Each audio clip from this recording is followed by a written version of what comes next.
for round 5 of the World Championship in Rhayader in Wales. Situated in mid-Wales, lovely hilly area, and the people are every bit as lovely. This quiet life is only interrupted really by the obligatory tea breaks. Spectacular scenery. Hosting, of course, the International 6 Days Enduro here in 1983, and a lot of the competitors will still remember the tough battles on that particularly arduous event. We could expect maybe rainy weather here in Ryder, but surprisingly enough, the weather is sensational. I wonder if it'll stay like this for the whole of the 2 days. It's going to be pretty tough going, however, with tight constraints on times. If it had have rained, it would have been almost impossible to race here. A good beauty spot, big tourist attraction, Ryder, and we're expecting to see a good few spectators out on the stages. Alternative sports available, of course, in Wales, well known. Pretty relaxed atmosphere in the drivers' camp. And the FIM president is introducing there a new sticker which they've put on the frame. They're going to try it after the special test. This is to replace the old paint, really, to stop the riders cheating, maybe changing major components. It's a distinct possibility that this is going to be used on other components for the ISDE in Australia later this year. Right then, 8 o'clock. 3 men per minute go off on the Saturday morning. We've got 156 riders from 13 countries and 3 laps of 55 miles a day. So 155 and a half miles, very difficult area, lots of mud holes and lots of deep, not tank tracks, but a lot of vehicle tracks which are going to make things pretty difficult for the competitors. The stages are very tightly timed, and if you don't get any penalty points, I think the riders can give themselves a badge of merit, because this has promised to be one of the very, very toughest. So far we've been to Hungary, Poland, Portugal, France. This is round 5.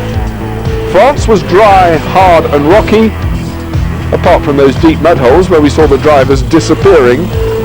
But Wales promises to be even more arduous. We're going to kick off, however, with the cross-country test and the open stages, and the real battles took place in the dark forests on these very, very deep tyre tracks, but a typical grey slate stone bridge there. Riders through the stream and up for the cross-country test. First of all, the extra test, which is a very fast meadowy track marked out with the tapes. The riders have to thread their way through. It's against the clock as Derek Edmondson, leading the 250cc British Championship on Suzuki, knows this area well. He's an old stager in the world of enduros. Elder brother, of course, to the 1990 125cc champ Paul Edmondson. Derek then on Suzuki, flying. Passeri, World Championship leader, on pace for 5th fastest time in this stage. He would have hoped to have gone a little bit better and actually finished up the day 3rd in the 125s. And in the World Championship standings, he is 14 points clear of reigning world champion Jeff Nilsson, speak of the devil. Nilsson keeping his Swedish cool and just showing us what a World Championship style is all about. And in this test, oh my goodness me, he got best time in his class, but look at the replay. It could have been a very different story.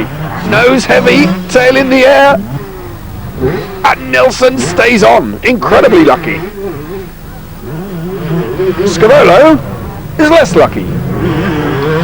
Picks himself up though, did the right thing, kept it running, stamped it in gear and off again. Edmondson means business, but luck's not on his side today. A bad day for the former world champion. Had a couple of heavy falls in Poland and Portugal, and he was hurt, and he's having a bad day. He actually retires later in the day, so not a very good Saturday for Edmondson. Runner-up then in the 250s, Hedendal. On target for 4th place. Grasso, however, staying right out at the top, and he's runner-up here behind Feligara. Strangely enough, the World Championship lead has not been selected for the Italian trophy team in Australia, much to the disgust of the tip-top team manager Franco Meyer, who has had a major falling out with the Italian authorities over it. Still, The politics of sport continue to rage on, and even Grasso is not immune from it. Dirk von Zitzenwitz in his first World Championship season, finding out that the World Series is a very different kettle of fish from the German Championship, but I think Zitzenwitz has to be a star for the future. Sala, Championship 500 leader, third in his class today. The 29-year-old KTM rider from Bergamo was third in last year's 250s overall, and in his current form stays. And Pellegrinelli, Johnson & Co don't mess things up for him. It could be the 500 title for Sala.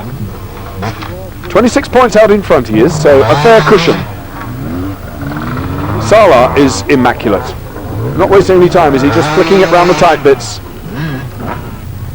Next up, Nicole Amando, running third in the World Championship in the 350cc four-stroke class, and he's running third today. Amando thundering round. The four-strokes sound good, don't they?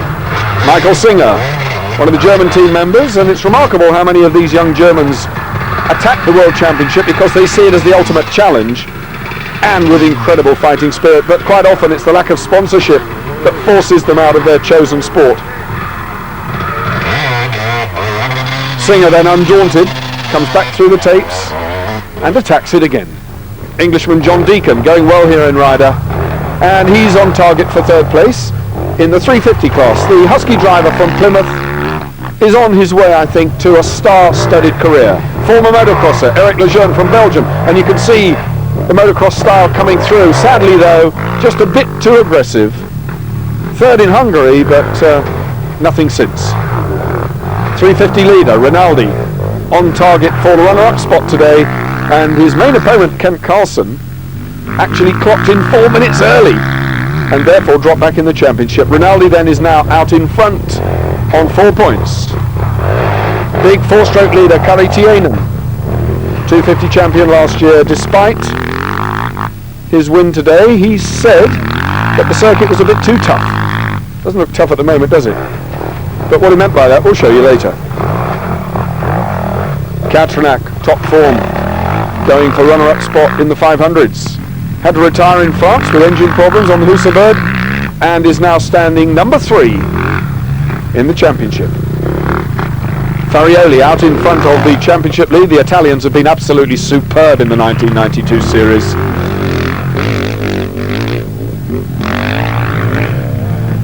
Third place today for Farioli. His winning streak was stopped in Hungary because he crashed in a big way. We're going to now take a look out at the open stages on this spectacular Welsh countryside. The scene of many, many enduro events. This is better going, but the times, I beg your pardon, times are much tighter. The drivers really have to get the throttle pegged back and go hard. You can see how dry it's been here in recent days. Not too often you see dust in Wales. I think it's going to be a case really of ride as hard as they can to avoid getting penalty points, which are of course awarded for losing time against the clock. Real sheep country this.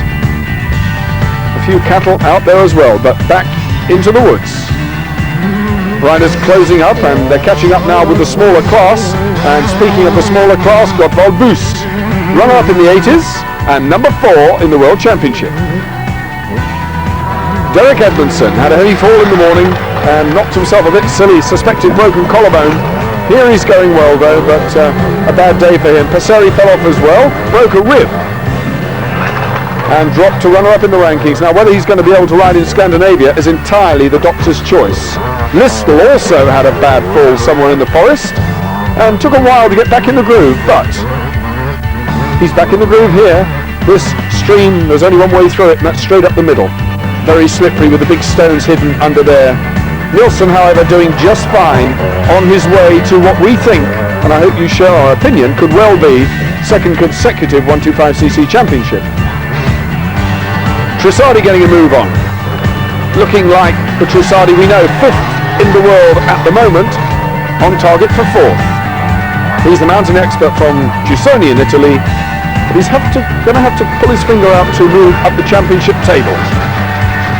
Feligara leading the list with Grasso. joint leader. His main opponent, Pozledny, came third today, so Feligara. But everything is hunky-dory for Grasso, thundering through the stream, looking supremely confident. If his success keeps going, he could be sure of winning this title. And how ridiculous the man hasn't even been chosen to represent his country. Sven-Erik Jonsson was a bit handicapped earlier on, but his favourite Scandinavian circuits, Finland and Sweden, still to come. And he's only 26 points behind Salah in the overall standings. Phil Cannon and Tullio Pellegrinelli rockets past. Charlie Bahia flicks it nicely over there. Has become a first-rate rider in these stage conditions. Bahia from Austria. One of the small elite drivers without penalty points. Esavento, the Finn, running on 5th in the 350cc 4-stroke category. Spectators love it. End of the first day then. Vrobel, the Pole, out there on top of the 80s. Rossi could do no better than third, the 1-2-5s. The Czech leading from the two Italians. Nilsson could do no better than second, but still out in front of the championship stewards. Feligara, Grasso, and Pozledny, the Czech. 500s, Pellegrinelli, Sven-Erik Jonsson, Giovanni Sala. And now the big 4 strokes, the 350s first of all. Rinaldi, runner-up spot. John Deacon, a brilliant ride to third in day one. Tienen Katrinak Farioli. Join us after the break for part 2 from Mid-Wales. Welcome back to round 5 of the World Enduro Championship from Ryder in Mid-Wales, and we're going straight into the notorious kart tracks and the mud stages which made things so very difficult for the riders yesterday. There were loads of penalty points dished out, and we're going to show you some of the reasons why. Wouldn't want to collect one of those trees on the way through, would you? Into the deep, dark forest. Now, thanks to modern camera technology, it looks as bright as day here, but believe you me, it is very murky indeed, and Listel taking it fairly steadily through here. Listel not too impressed. And then more so depressed than Lindholm, who is well and truly stuck. And this is how soft it is, you see. For about 9 months of the year, this area is subjected to pretty heavy rain, and that doesn't go away overnight. The sun can't penetrate these trees, so it is very, very soft. The ground's boggy and is mud. And of course the time is ticking by. Serenol's the Spaniard. He's used to stony tracks. This is totally foreign, if you'll pardon the expression, to Serenol's. And I think he's going to need some help to get out of there. It's the expertise, I think, of the British riders, and in fairness, the Germans and the Scandinavians, who pick their way through this very difficult going. This is peculiar. Oh, Joel Midson is a name that I know quite well, having competed against his father in the 60s. Midson stalled it. Evans then even worse off. The Englishman should be used to this ground from the British Championship, but some of them, as I was saying earlier, are better at it than others. Anders Eriksson, he gets through without too much trouble. Obviously been doing his homework. Won't have had time to walk the course, that's for sure, if indeed he had the inclination to walk the course. Richard Hay shows his experience that he's gained from the British Championship, some of which will have been run across this going. And sometimes the place not to go is the place which would appear to be the most obvious route to take. Feligara gets through the spot with the experience of an old hand, I think, but with the benefit of hindsight, I can tell you that he fell later on and broke his collarbone, so Feligara, a not too happy day. Pozledny looking good. Steve Baker goes for the disastrous track, but that's not the only mud hole. The forest is covered with them, and he's just picked one of many, I have to say. The back wheel's well and truly in. and the crankcase sitting firmly on the bank at the exit. However, with a bit of help from his friend, he's out. Giorgio Grasso does really well, and you can see from these pictures why Grasso is really up among the top notchers in his chosen sport. Nixon doesn't keep to the route and gets through the ditch, only to throw it away, and I'm sure he'll forgive my chuckling at that point, but it seemed that he was going so well, only to toss it away. Oh, and that was deep. That is very, very deep. But he's through. The Czech then struggled through there. Charlie Bayer decides to go the wrong way, sadly. And next behind him, we're looking for the German, Benjamin Pfefferle, the 500 German, who also picks that way. Now he's got his light on, which illustrates just how dark it is in the forest, and you can see how bright that light is. It's very murky there indeed. Joachim Johansson not doing much better on the other side, looking despairingly for a bit of outside assistance, all of which is perfectly acceptable in the sport of enduro. Don't forget, these riders will have finished 150 miles on each of the 2 days, and this is physically draining, having to do this sort of going.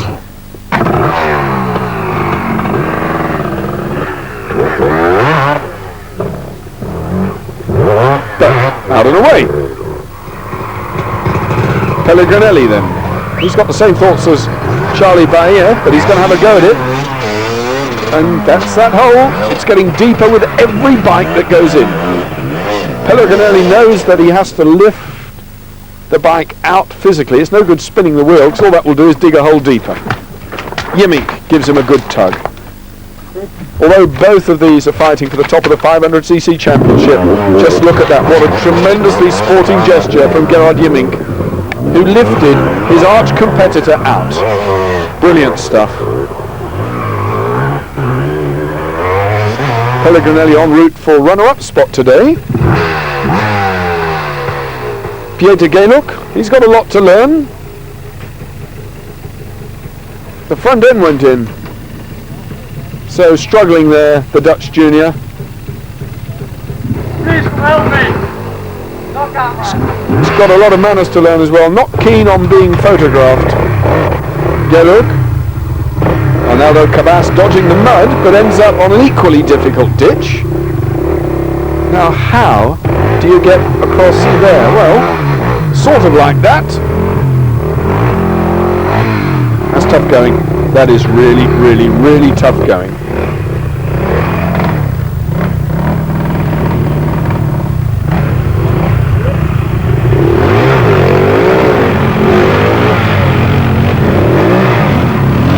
This wood really sorting everyone out here.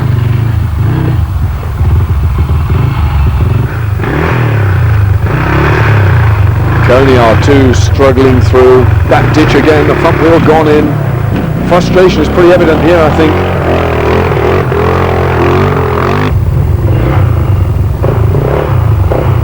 Karl-Heinz Holtz. Oh, running across, but no, not the way to do it apparently. But a good brave effort. Kari Tiainen almost missed the ditch. Tiainen then stopped right on the brink. Everybody thought that was worth a second look. Oh, that's the way to do it. Pick the front up beautifully across. The fin absolutely excellent. Now let's take a look then out on the next stage. A few impressions of some slimy, never-ending tracks. Listel again, still motoring in the trees.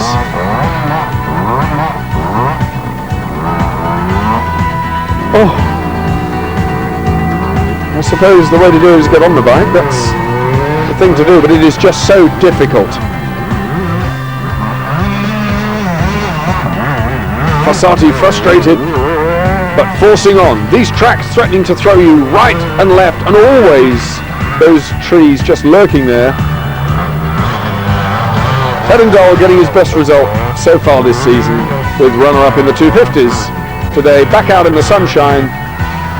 In the world rankings, he could well be on for second place as well.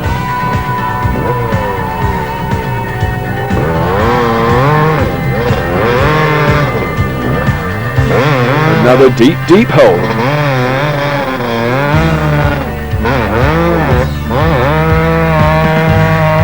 The engine absolutely revving its heart out, not to mention the clutch. Sala, invincible. 500cc win again today. 17 points clear then he moves ahead of Pellegrinelli. The German collected penalty points and actually dropped back to 9th position. Alan Bates, however, is 8th. Might be behind him in the race, but he's ahead of him in the points. Sven-Erik Jonsson made a dramatic mistake in the cross-country test and is only in 4th place. And they're heading on their way home. And of course, when they get back in the Scandinavian woods, then we're going to see a very different story from the Swedes and indeed the Finns. Lejeune doing things in the most illogical way. Big Bill Anderson almost getting it wrong there.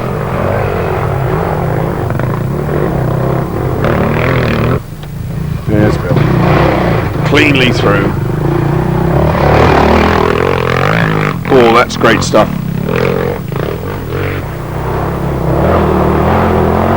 Karl-Heinz Holtz out into the sunshine onto the open stony tracks, the forestry tracks, very much what the Welsh enduro scene is made of. The race course, a simple meadows course, fast and long, and didn't really give us too much excitement. So the end of the second day results, 80cc's Rossi out in front. The Czech, Wojciechowska, leading the 125s. Nilsson again in runner-up spot with Paul Edmondson, who came out on the second day for 3rd. Edmondson, that will be Derek Edmondson, a mistake in the caption there.